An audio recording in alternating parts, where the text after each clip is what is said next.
मुर्दे की राख से क्या शिक्षा मिलती है आपको? आपने मुर्दे की राख को कभी देखा है? नहीं देखा? देखना, अस्थियां नहीं देखी? आपने देखी मुर्दे की राख? बता, मुर्दे की राख से क्या शिक्षा मिलती है?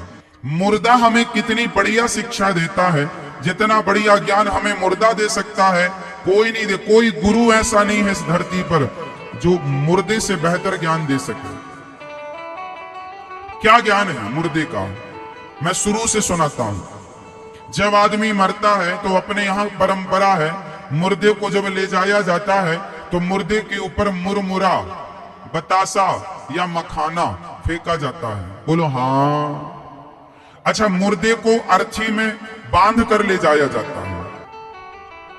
सुनो सुनो, जब आदमी मर जाता है ना तो अर्थी पर उसे क्या करते हैं? बांधते हैं कस के, थोड़ा बहुत जिंदा हो तो निकल ही जाए प्राण। क्यों बांधते हैं? बांधते हैं क्यों? बांधते इसलिए है कि बंधने का कारण यह है कि मुर्दा अकड़ जाता है, इसलिए उसे बांध कर ले जाया जाता है। अकड़ता कौन है? जोर से, जोर से। अकड़ता कौन है? मैया बोलो मेरी मां, अकड़ता कौन है? मुर्दा। अकड़ने का स्वभाव मुर्दे का है, लेकिन आज इंसान को, जिंदा आदमी को हमने अकड़ते देखा है। बताओ ये मुर्दा है या नहीं? झुकता वही है जिसमें जान होती है। झुकना सीखो साहब, अकड़ना तो मुर्दे का काम है। झुकना सीखो, झुकता वही है जिसमें जान होती है। अकड़ खास मुर्दे की पहचान होती है। अकड़ता कौन है?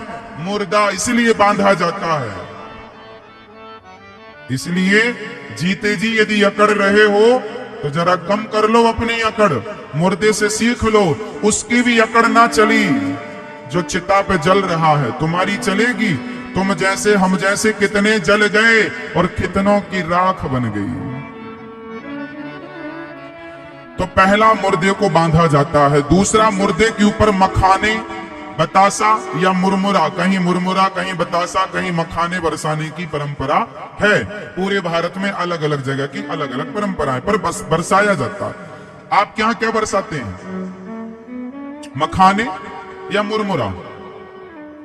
सब बरसाते, बतासा भी। चलो बताओ क्यों बरसाया जाता है? मखाना, मुरमुरा और बतासा, ये तीनों का स्वभाव एक सा है। बताओ क्यों बरसाया? मुर्दे के ऊपर मखाने बरसाने का क्या मतलब है? मुरमुरा, मुरमुरा समझते हैं ना?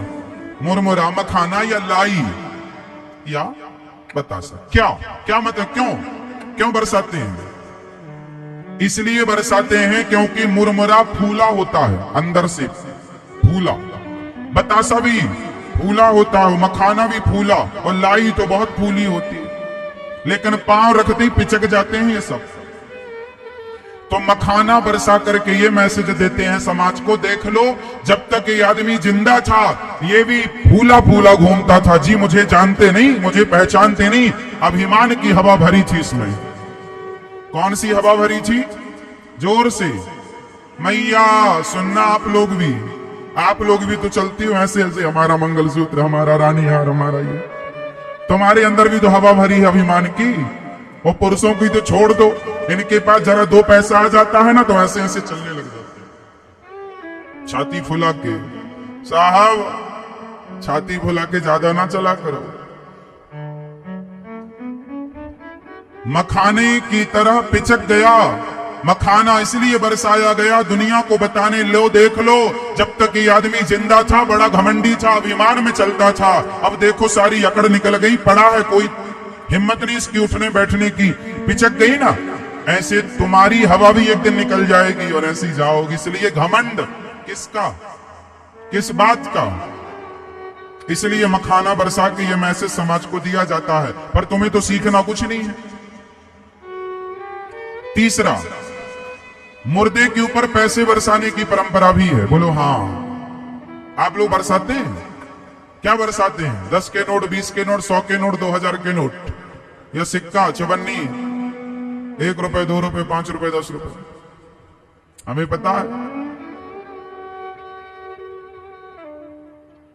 क्या बरसाए जाते हैं। अभी 2000 का नोट बंद हो गया हो, किसी के पास बहुत ज्यादा हो तो वो सोचेगा चलो उसी पे बरसाएं। क्यों मेरी मां? अच्छा बताओ, मुर्दे के ऊपर पैसा बरसाने का क्या मतलब है? ये क्या मैसेज है, क्या शिक्षा दे रहा है मुर्दा हमें, और समाज हमें क्या सिखाना चाहती है? क्या तात्पर्य है? ये तात्पर्य है कि सुन लो दुनिया वालों, जब तक ये आदमी जिंदा था पैसा पैसा पैसा पैसा करता था, पैसों के लिए रिश्ते बिगाड़ता था, पैसों के लिए भाई भाई से लड़ता था, पैसों के लिए पति पत्नी लड़ जाते थे, पैसों के लिए बाप बेटे लड़ जाते थे, और आज इसके छाती पर पैसे पड़े हैं, तेरी हिम्मत है तो उठाकर दिखा। पैसे के लिए मरने वाला मर गया तू, और आज तेरी छाती पर पैसे पड़े हैं। इसलिए पैसा पैसा ना करो साहब, इंसानियत पैसे से बड़ी होती है, रिश्ते पैसों से बड़े होते हैं। इसलिए पैसे को जो इतना महत्व दुनिया के लोग देते हैं, इसलिए मुर्दे पर पैसा बरसाकर समाज को शिक्षा दी जाती है कि ज्यादा हाय पैसा ना किया करो, क्योंकि ये मरने वाला सब छोड़ कर गया है। जब तक जिंदा था ये भी पैसा पैसा मेरा मेरा मेरा मेरा करता था, मर गया तो एक चवन्नी लेकर नहीं गया। क्यों जी, आप लोग लेकर जाएंगे? हाँ। और अब अंतिम बात, मुर्दे से क्या सीख सकते हैं? अंतिम शिक्षा, बहुत कुछ और सिखा सकते हैं हम आपको मुर्दे से। हाँ, एक दिन आप भी मुर्दा होंगे, एक दिन हम भी मुर्दा होंगे। ये संसार, ये समय, ये प्रकृति किसी को छोड़ती नहीं है। यदि आप आज जवान हैं तो कल बुढ़े होंगे, और आज बुढ़े हैं तो कल सैया आपको भी तैयार मिलेगी मृत्यु की। इसलिए अकड़ अकड़ किस बात की प्यारे? हाँ नहीं। अब शंकर जी लपेटते हैं राख, शंकर जी भस्मी का पाउडर लगाते हैं ना, भस्मी लपेटते हैं। इसका तात्पर्य हुआ कि आप जितने लोग यहां बैठे हैं, हम सब जब मुर्दा जलता है तो जलने के बाद क्या बचती है? जोर से। अच्छा बताओ, एक दिन आप में से ऐसे कितने लोग हैं जिनकी एक दिन राख हो जाएगी, जिनका शरीर एक दिन राख हो जाएगा? आप में से ऐसे कितने लोग हैं जो एक दिन जलकर राख हो जाएंगे? अच्छा, सब? हमें लगा कोई तो बचा होगा, सबने हाथ उठाया। आप राख हो जाओगी मेरी माँ, एक दिन राख बन जाओगी। मुट्ठी भर राख, 50 रुपए के घड़े में तुम्हारी पूरी राख आ जाएगी। कितने रुपए का घड़ा होगा? आज तुम बड़ी बड़ी गाड़ियों में चलते हो, बड़े बड़े बिस्तरों में, बड़े बड़े बेडों में, बड़े बड़े गद्दों, महंगे गद्दों में सोते हो, बड़ी लग्जरी गाड़ियों में चलते हो, बड़े आलीशान महल में, बंगलों में रहते हो।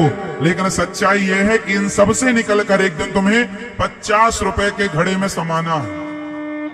अंतिम यात्रा तुम्हारी गाड़ी पर नहीं, कंधों से होती जाएगी गुजरते हुए। एक 50 रुपए के घड़े में जाकर तुम समा जाओगे। लोग कहेंगे फलाने की अस्थियां जा रही हैं, फूल जा रहे हैं। आज का इंसान कल की अस्थियां है। अब बताओ घमंड किसका करें हम? बताओ, जमीन का करें, जायदाद का करें, परिवार का करें, पैसे का करें? क्या बन जाओगे आप लोग? एक दिन मुट्ठी भर जोर से राख बन जाओगे। कितने रुपए के घड़े में आ जाओगे? अभी तो 50 रुपए का है, हमारे तुम्हारे मरते दम तक पता नहीं कितने का होता। हमने तो रेट पूछ के रखा है साहब। हम तो कहते हैं अपने घर में एक टांग लो सामने, आते जाते देखा करो ताकि तुम्हारा घमंड ना बढ़े। याद रहे कि एक दिन इस घड़े में समाना है। अकड़ किस बात की रखें? इंसानियत का परिचय दो, अभिमान का नहीं। अकड़ रावण की चली हो तो बता दो, जिसकी लंका सोने की थी तो तुम्हारे घर तो माटी के हैं। भैया आपका घर किसका है? सोने का है, माटी का है? फिर सोने के घर वाले का घमंड ना टिका तो माटी के घर वालों का घमंड कितना चलेगा? इसलिए ईश्वर ने जो दिया है उसमें प्रसन्न रहकर ये भाव रखना चाहिए कि संपत्ति सब रघु। मित्रों, जय सिया राम। आप सबने हमारे इस कार्यक्रम में पूरा देखा है इसको। ये धार्मिक प्रसंग आपको किस प्रकार कैसी लगा, ये कथा में, इस कथा का क्या तात्पर्य रहा है, क्या रहस्य है, ये आप लोगों ने के सम्मुख अभी महाराज श्री के द्वारा प्राप्त हुआ। आप लोग इस कथा को सुन करके धन्य हुए या नहीं हुए, इन सब बातों को हमें जरूर बताएं, क्योंकि आज के युग में कथा प्रवचन ये सारी बातें लोगों को कम अच्छी लग रही हैं, क्योंकि आजकल ज़्यादातर कॉमेडियन या क्या बताएं, कहने में ज़रा अच्छा नहीं लगता है कि लोग बिल्कुल ऐसी लाइनों को देखना पसंद कर रहे हैं। आज यूट्यूब की दुनिया हो या सोशल मीडिया हो, इन सब पे बकवास की बातें केवल देखी जा रही, जिससे कि हमारा ये जो कीमती समय तपस्या काल है, इसका हमारा सारा प्रभाव खत्म होता जा रहा, हमारा सारा समय इन बकवास बातों में चला जा रहा है। तो हम प्रयास ये करें कि इन बातों को छोड़ करके, इनसे जल्दी जल्दी हट करके हम सोशल मीडिया का प्रयोग करें, किंतु अपने मतलब की चीज़ें करें, ज्ञानार्जन जिसमें हो हमें, और अपने सन्मार्ग पर हम लगे रहें।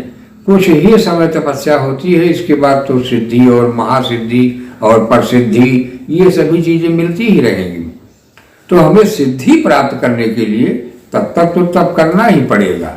वही तपस्या जो कि आज की पढ़ाई कही जाती है, जो पढ़ रहे हैं लोग उनको तपस्या ही काल कहा जा रहा हो। तपस्वी है एक प्रकार से विद्यार्थी जो हैं जितने भी, तो उसमें हमें उस समय जो विद्याएं हमको मिल रही हैं उनको हम बहुत प्यार से और पूरे तन मन धन से लगन के साथ हम उत्साह के साथ लगे रहेंगे, तो निश्चित है कि आगे जा कर के हमें सिद्धि। तो साथियों, सिद्धि यही है कि जब नौकरी आप पढ़ाई कर रहे हैं तो इसमें थोड़ा सा समय अपने आप को बचा के रखना पड़ता है, क्योंकि कोई बचाने वाला नहीं। आपको तो लथेर करके बिल्कुल नदी में डाल देने वाले उठा के फेंक देंगे, ऐसे लोग विकार और विषय कहे जाते हैं, यही लगे हुए हैं। तो आपको करना यह है कि इन लोगों से स्वयं को बचा के चलना पड़ेगा, रखना पड़ेगा, और अपनी तपस्या एकांत में हमको यानी पढ़ाई ही करना है, स्वाध्याय करना पड़ेगा और उसे याद करना पड़ेगा। मन के साथ हम पूरी जब लगन के साथ लगेंगे, उत्साह के साथ, तो निश्चित है कि वो बातें हमारे समझ में आना शुरू होंगी और हम सही सन्मार्ग पर जाते रहेंगे। और तपस्या काल हमारा होता रहेगा अगर अच्छी तरह से, तो हमें आगे चल करके सफलता निश्चित मिल जाएगी। और जब हम आगे सफल हुए, कहीं भी पहुंच गए, किसी भी कार्यभार में, नौकरी है या धंधा है, रोजगार है, कोई भी, जो कि सन्मार्ग वाला और सत्कर्मों वाला होना चाहिए। बाकी तो नंबर 2 से, गलत पैसे से, उससे कल्याण नहीं होना है। आगे चल करके डॉक्टर, ओझा, वैद्य और अस्पताल, इसी में फूको पैसे और इसी में आप चले जाओगे। तो सही जगह जाने के लिए हमें धर्म की कथाएं, धर्म की बातें, अच्छे अच्छे सत्पुरुषों के संग चाहिए, तभी हमारे जीवन का आगे उद्धार हो सकता है। तो साथियों, आपको हमारा वीडियो कैसा लगा? आप हमारे पूरे कार्यक्रम में रहे तो हमारे चैनल से जुड़े रहें और हमारे कार्यक्रम देखते रहें। धन्यवाद।